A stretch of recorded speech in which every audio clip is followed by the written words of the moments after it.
રત્નાજી, ક્યાંક ને ક્યાંક અત્યારે કોંગ્રેસ આજની જે આ પરિસ્થિતિ છે એને અઘોષિત કટોકટી જાહેર કરે છે, કહેતી હોય છે, કઈ રીતે? જી વિક્રમભાઈ, જેમ આપ જાણો છો કે આ ઇતિહાસ છે, જે ઇમરજન્સી 1975 માં લાગી હતી એ 21 મહિનાની ઇમરજન્સી હતી, પણ ભારત દેશ તો છેલ્લા 10 વર્ષથી અઘોષિત ઇમરજન્સીને મહેસૂસ કરી રહ્યું છે. જેવી રીતે આ તાનાશાહી સરકારે અત્યાર સુધી ચલાવ્યું છે એનાથી લોકોએ આ ફેરાના જે 2024ના ઇલેક્શનમાં 18મી લોકસભા પહેલા જાકારો આપી દીધો છે. પોતે સ્વયં નરેન્દ્ર મોદીજી હારવાના ટાણે હતા, શરૂઆતમાં ટ્રેડ થતા હતા, કારણ કે એમણે જે રીતે શાસન ચલાવ્યું છેલ્લા 10 વર્ષમાં, તેમણે અને તેમના સાથીદાર અમિત શાહજીએ કોઈનું સાંભળવાનું નહીં, કોઈને સાથે રાખવાનું નહીં. મેં અકેલા સબ ભારી, 56 इंच की छाती, 400 पार, 370, મોટી મોટી વાતો કરી અને મોટી મોટી વાતો કરવામાં એ લોકોએ અગ્નિવીર જેવી એક વાહિયાત યોજનાઓ લઈ આવ્યા. એ જ લોકોએ 3 કાળા કાનૂન લઈ આવ્યા ખેડૂતો માટે. એ જ લોકોએ 150 જેટલા સાંસદોને સંસદમાંથી સસ્પેન્ડ કર્યા અને પછી 3 ક્રિમિનલ લો પાસ કરી દીધા. અને એમની મનમાનીથી એ લોકો જ્યારે જોવે ત્યારે કોઈને પણ સસ્પેન્ડ કરી દેતા હતા. આજ દિન સુધીના ઇતિહાસમાં 150 સાંસદો એક સાથે ક્યારેય સસ્પેન્ડ નથી થયા, પરંતુ કારણ કે તે લોકો મેજોરિટીમાં હતા અને મેજોરિટીનો એટલો બધો દુરુપયોગ કર્યો છે કે ગમે તે સમય ગમે તે કાયદો તે લોકો લઈ આવ્યા. ક્યારે કોઈ ચર્ચા નહીં, કોઈ કમિટી નહીં, કોઈ સંસ્થા નહીં, કંઈ નહીં. અને અદાણીના મામલા ઉપર જ્યારે હિન્ડનબર્ગની રિપોર્ટ આવી, જેપીસીની તપાસ માટે જ્યારે રાહુલ ગાંધીએ આખા હાઉસમાં વાત કરી તો રાહુલ ગાંધીજીને સસ્પેન્ડ કરી દેવામાં આવ્યા. અને આજે તો હાલત એવી છે કે કહેવાય નહીં ને સહેવાય નહીં. હું હંમેશા એક વાત મારા ભાષણોમાં પણ કહેતી હોઉં છું કે જે લીલી ઘાસ હોય ને, લીલી ઘાસમાં કાળો સાપ દેખાઈ આવે તો આપણે ઓળખી જઈએ, પણ લીલી ઘાસમાં ફરતો લીલો ઘાસ છે, સાપ છે ને, દેખાતો નથી. એટલે આજે 10 વર્ષનો સમયગાળો પસાર થયો છે ને, એ એવો સમયગાળો છે કે કહેવામાં તો કહેવાતી સરકાર હતી, પરંતુ એ તાનાશાહી સરકાર છેલ્લા 10 વર્ષ સુધી ચાલી છે અને લોકો ત્રાહિમામ પુકારી ચૂક્યા છે. આપ જોઈ શકો છો ગાંધીનગરમાં આપણે જ્ઞાન યોજના જે સાગર યોજના છે એની અંદર આપણે સ્ટુડન્ટ્સનું શું હાલત થઈ છે. એમને ઘસેડીને લઈને ડબ્બામાં પૂરવાના. ઇમરજન્સી કેમ લાયા તે કો ખાલી ઇમરજન્સી ત્યારની ઇમરજન્સી ને આજે પણ ઇમરજન્સી છે. એ વખતની વાત કરો તમે, આ બીજી બધી વાત જૂઠ બોલો, જોરસે બોલો દીકરા, જૂઠું સાચું ખબર નથી. પ્રજાને ધન્યવાદ કરું છું કે તેઓએ આ જે ભાજપની સરકાર હતી તેમને તેમનો ચહેરો બતાવી દીધો ને. 2018માં લોકસભાની ચૂંટણીમાં ઘરે બેસવાના હતા. જો ઈવીએમમાં આ લોકોએ ધાંધલીબાજી ના કરી હોત અને ત્યાં યુપીની અંદર 16 થી 17 સીટો બહેન શ્રી માયાવતીજીએ ના બગાડી હોત તો હારવાના હતા 100%. અને આ જે સરકાર બનાવી છે ને એ બેસાચીઓ પર બનાવી છે. આજ દિન સુધી નરેન્દ્ર મોદી સાહેબને બહુ જ ઘમંડ હતું અને એમના જ ઘમંડના લીધે આરએસએસના વડાએ પોતે કીધું છે કે ભઈ રાજકારણી હોય કે પ્રજાનો સેવક હોય એને ક્યારે પણ અહંકારી ના હોવું જોઈએ. આ અહંકાર છે. 234 વર્ષો 240 બધું સહન કરી શકે છે પરંતુ અહંકાર નથી સહન કરી શકતું. રાજા રાવણનો પણ અહંકાર જતો તરુણભાઈ, તો આ તો નરેન્દ્ર મોદી. બિલકુલ રત્નાજી, રત્નાબેન, અત્યારે આ વાત જે થઈ રહી છે અહીંયા ક્યાંક ને ક્યાંક વાત ડેવલપમેન્ટ જે થયું છે એની થઈ રહી છે. નિલેશભાઈ જે રીતે વાત કરી રહ્યા છે કે અહીંયા ભ્રષ્ટાચાર કે પછી બેરોજગારી એ આજનું આ ઇમરજન્સી સિચ્યુએશન જે કટોકટીની સિચ્યુએશન છે એ બન્યું છે. અને જે રીતે ડેવલપમેન્ટની વાત તરુણભાઈ કહી રહ્યા છે, કેટલા સહેમત છો આપ? 100% હું સાચી વાત કહું તો હું નિલેશભાઈ સાથે બિલકુલ સહેમત જ છું. एक हिंदी में कहावत है कि जो दूसरों के जो खुद शीशे के घरों में रहते हैं वो दूसरों के घरों पे पत्थर नहीं फेंकते हैं. तो જે તરુણભાઈ છે જે વાતો કરી રહ્યા છે કે ભાઈ અમારી તો આટલી મોટી પાર્ટી ને વિશ્વમાં સૌથી મોટી પાર્ટી છે અને અમારી પાર્ટીમાં તો મતલબ બહુ જ સંનિષ્ઠ કાર્યકર્તાઓ છે. અગર સંનિષ્ઠ કાર્યકર્તાઓ પહેલા દેશ જુએ છે ને પછી સમાજ જુએ છે ને પછી પોતાનું કરતા હોય છે. તો મારે તો આ પૂછવું છે કે ગુજરાતમાં મોરબીનું પુલ તૂટ્યું તો કઈ રીતે તૂટ્યું? મારે આ પૂછવું છે ગુજરાતમાં લઠ્ઠાકાંડ થાય છે તો કેમ થાય છે? મારે તો આ પૂછવું છે કે આ ટીઆરપી ગેમ્સ ઝોનની જે દુર્ઘટના ઘટી એ કેમ થઈ? મારે તો આ પૂછવું છે કે આ જે આપણું પુલ છે ખોખરામાં 50 કરોડના ખર્ચે બનેલું પુલ આજે જેને 100 વર્ષ ચાલવું જોઈતું તો એને 5 વર્ષમાં ઉતારવાની જરૂર કેમ પડી ગઈ? એટલે મારું તો ટૂંકમાં એ જ કહેવાનું છે કે ખાલી વાતો જ કરી છે અત્યાર સુધીમાં અને જે હથેલીમાં ચાંદ બતાવવાની વાતો કરી છે. તમે જોઈ શકો છો કે અયોધ્યામાં પોતે અયોધ્યાની જનતા જ્યાં પણ રામ મંદિરનું નિર્માણ થયું છે એમને પોતે ભારતીય જનતા પાર્ટીને અસ્વીકાર કરી દીધી છે અને એટલું જ નહીં, અયોધ્યાની આજુબાજુ જેટલા પણ ધાર્મિક સ્થળોના જે પણ ઉમેદવારો હતા એ બધા ભાજપના હાર્યા છે.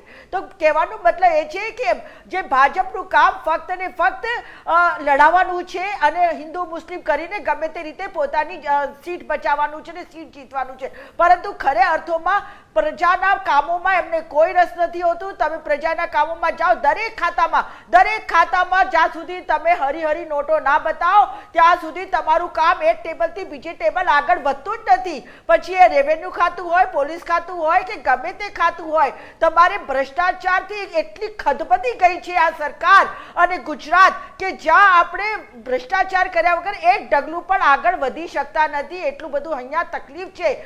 બાકી કટોકટીની વાત કરી, સાચી વાત છે. આજે મોંઘવારીએ માજા મૂકી છે એ કટોકટી છે. આજે સામાન્ય પ્રજાને 900 થી 1100 રૂપિયાનો ગેસનો બાટલો ભાવ આપવો પડે છે એ કટોકટી છે. અરે ઇલેક્શનનું રિઝલ્ટ આવ્યા એના 2 દિવસ પહેલા જ અમૂલ દૂધવાળાએ પોતાના અમૂલના થેલીના ભાવ વધારી દીધા એ કટોકટી છે.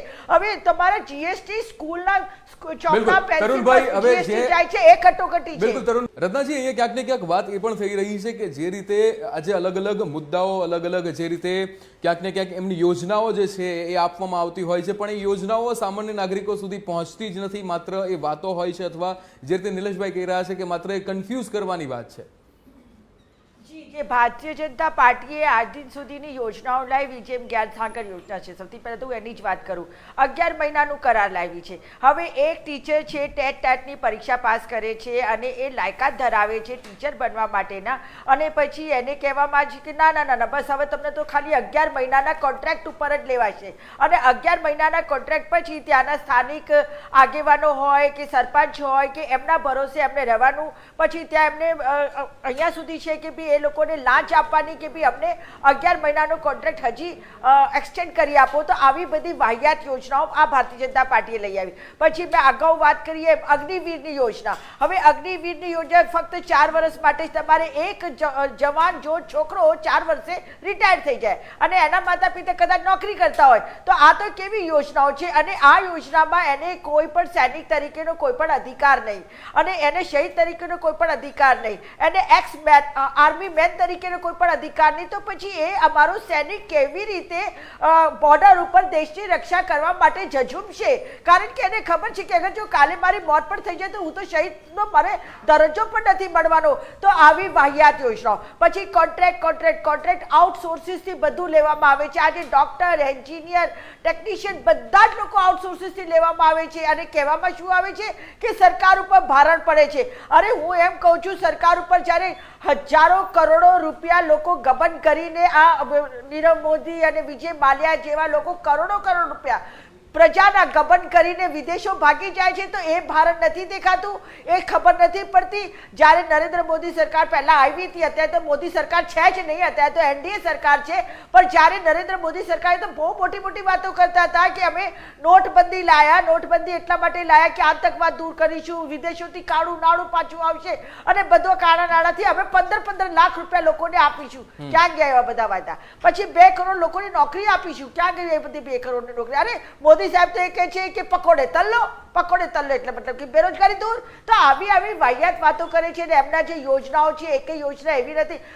જળથી નળ, નળથી જળ વાળી જે યોજના છે, તમે ચલો મારી સાથે દૂરના ગામડાઓમાં, કોઈ ગામડાઓમાં આ યોજના સફળ થઈ નથી. કંઈક તો પાઇપલાઇનો નાખી છે તો કંઈક પાઇપલાઇનો નથી, કંઈક તો પછી એના નળ નાખેલા છે તો પાણી આવતું નથી. અરે અમદાવાદ શહેરની મધ્યમાં તમે જાઓ તો દર વર્ષે અમદાવાદ શહેરના જે મધ્ય અમદાવાદના લોકો છે ઝોનના, એ લોકોને 55 કરોડ રૂપિયાનું પાણી બહારથી લેવું પડે છે પીવા માટેનું પાણી.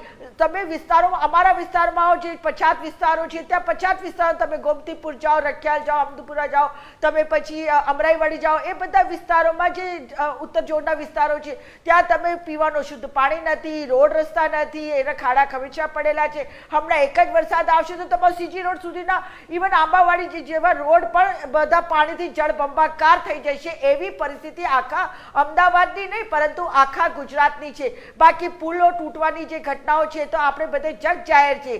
તો આને પછી આપણા નોટ ઇવન ધીસ, હવે તમે જોઈ શકો છો કે નકલી કચેરીઓ, હવે નકલી કચેરીઓ સુધી ચાલુ થઈ જાય, ટોલ નાકા સુધી ચાલુ થઈ જાય તો આપ વિચારી શકો છો કે કેટલી હદ સુધી ભ્રષ્ટાચાર છે અને કેટલી હદ સુધી જે સરકારની કોઈ યોજનાઓ હોય એ યોજનાઓ તો ફક્ત કાગળ ઉપર હોય છે, કોઈને આ યોજનાનો લાભ મળતો જ નથી. બાકી જે કોંગ્રેસના સમયની યોજનાઓ છે એ જ યોજનાઓનું એક્સટેન્શન કર્યું છે. હવે મનરેગાની યોજના કોણ લાવ્યું? તે કોંગ્રેસ લાવી હતી ને, અને કોંગ્રેસની આ જ યોજનાઓને તમે એક્સટેન્ડ કર્યું છે. તો એમાં પણ તમે ભ્રષ્ટાચાર કરો છો, લોકોને કાગળ ઉપર તમે સહીઓ કરાવી લો છો, જેટલી એમને મળવું જોઈએ એટલું મળતું નથી. અને પછી કારણ કે લોકોને મજબૂરી છે, પરેશાન છે, હેરાન છે કે એટલે ચલો 100 દિવસ નહીં તો ભલે 50 દિવસના પણ નોકરી કર્યા, પૈસા તો કંઈક તો આવ્યા ઘરે. આવી રીતે આ યોજનાનો દુરુપયોગ થાય છે. પછી હું આપણે બધી બીજી વાત કરું તો અહીંયા એક સિસ્ટમ બની ગયું છે કે તમારે ગમે તે કરો પરંતુ પૈસા તો આપવાના જ છે. એટલે કોઈ યોજનાનો લાભ મળતો નથી. આજે તમે આમ કહો છો કે બેંક તમે લોન આપશે, MSMEની લોન મળશે, પણ લોન પણ મળતી નથી. તમે લોન મોટા મોટા માલે તુજાર લોકોને લોન મળી જાય છે, કરોડો રૂપિયાની લોનો મળી જાય છે જે ભરતા નથી ને પછી વિદેશોમાં ભાગી જાય છે. પણ એક સામાન્ય પરિવારના સામાન્ય વ્યક્તિને અગર તમારે ઘર બનાવવા માટેની લોન જોઈએ ને સાહેબ 2-2 વર્ષ સુધી ધક્કા ખાવા પડે છે, ત્યારે નેશનલાઇઝ બેંકો એમને લોન આપતી હોય છે. નહીં તો પછી એમ લોકો તો એવી રીતે એમનો મારો જ છે. પછી તમે આ મકાનો બનાવ્યા છે, EWS ના જે મકાનો બનાવ્યા છે, ચાલો તમે મારી સાથે, બધા EWS ના મકાનોમાં ગેરકાયદેસર રીતે ભાડુઆતો આવી ગયા છે. અને ભારતીય જનતા પાર્ટી કહે છે કે અમે આટલા EWS ના મકાનો બનાવે તો એમને કાયદેસરના જે લાભાર્થીઓ છે તમે એમના માટે તો ડ્રો કરતા નથી. ખાલી પડ્યા હોવાના લીધે ત્યાંના જે સ્થાનિક ગુંડાઓ છે તે EWS ના મકાનોમાં કબજો કરે છે અને કબજો કર્યા પછી તે લોકો પોતાનો નફો રડે છે. એટલે આ બધી વાતોમાં હું તો એમ જ કહું છું કે જેટલી પણ આ યોજનાઓની વાતો કરે છે કે લાવે છે ને એ ફક્ત ને ફક્ત ભ્રષ્ટાચાર કરવાનો નવો દરવાજાઓ ખોલે છે. તો અહીંયા તો કહેવાનો મતલબ કે ભ્રષ્ટાચાર સિવાય બીજું કોઈ સરકારને આ સરકારનું નામ જ નથી. મોસ્ટ ભ્રષ્ટ પાર્ટી છે ભારતીય જનતા પાર્ટી. હા, હવે હું તમને દારૂની વાત કરું. આપણા ગુજરાતમાં તો દારૂબંધી છે ને, પણ દરેક વિસ્તારમાં ગમે ત્યારે ગમે ત્યાંથી ગમે તેટલું દારૂ જોઈએ એટલું મળી જાય છે. અને એવું નથી કે પોલીસને ખબર નથી, કોન્સ્ટેબલ થી લઈને છેક મિનિસ્ટ્રી સુધી બધું જતું હોય છે અને બધાને બધું ખબર હોય છે. એટલા માટે ભ્રષ્ટાચાર બધી જ ડિપાર્ટમેન્ટમાં છે. ખાલી વાતો કરવામાં આવે છે કે અમે તો બહુ સંસ્કારી પાર્ટી છીએ ને બહુ સારી પાર્ટી છીએ. તો મારે તો એટલું જ કહેવું છે કે લોકોની હવે આંખો ઉઘડવી જોઈએ, આંખો ખુલે તો ખબર પડે કે તમે ક્યાં છો ને દુનિયા ને જહાન ક્યાં છે. ઓકે.